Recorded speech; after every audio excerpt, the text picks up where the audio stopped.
Shalom, shalom. Thank you for tuning in to another episode, another series of 5MB, 5 minute breakdowns with Daniela Natazak.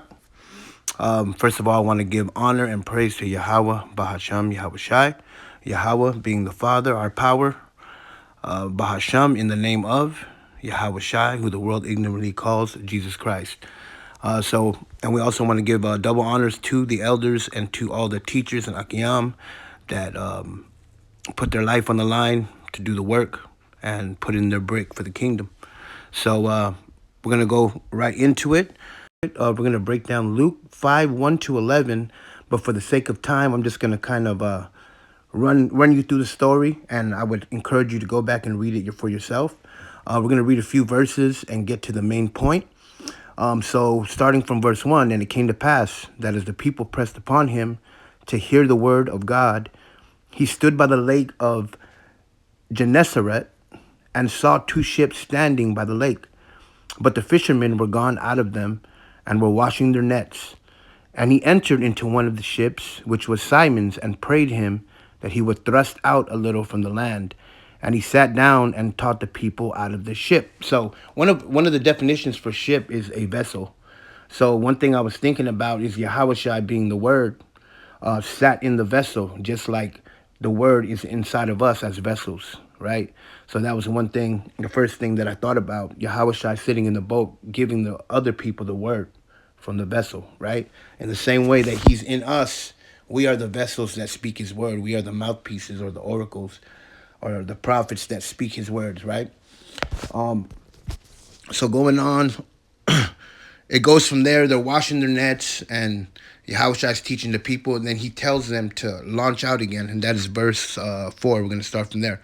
Now, when he had left speaking, he said unto Simon, launch out into the deep and let down your nets for a draught, right? So when you keep reading, it goes on to say that they caught so many fish to the point where their nets started to break. Not only did their nets start to break, but they had to call in other ships to come in and help them with all the fish, right? And when I was in the Christian church, I used to always hear this verse preached, and it was always emphasized on the blessings, the fish. Oh, God gave them all this fish. He's about to bless you and give you all this fish, right? And so they emphasize on the blessings. But what I want to skip down to, because it goes on to say that after all this happens, Simon Peter goes to the knees of Yahushua and starts repenting, basically, right? And saying, depart from me, for I'm a sinful man. And that's when Yahushua tells them in verse 10. So I'm going to go to 10-11 because the main point is in 11.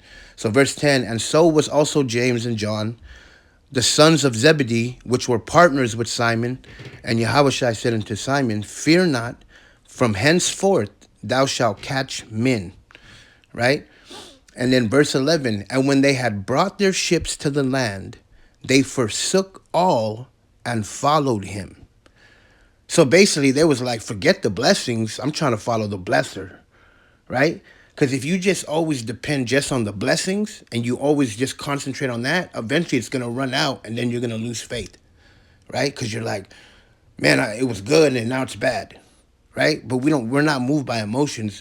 When you're connected to the Most High himself, the blesser, rather than just the blessings, and you forsake all to follow him, right? That's when you could get continual blessings.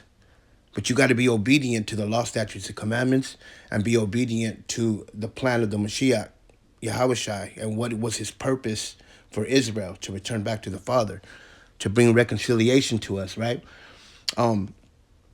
So that being said, I just want to encourage everybody in this 5-minute lesson, just a quick breakdown to encourage you to forsake all and follow him. Don't be so concentrated on the blessings, but put your focus and your eyes on the blesser, right?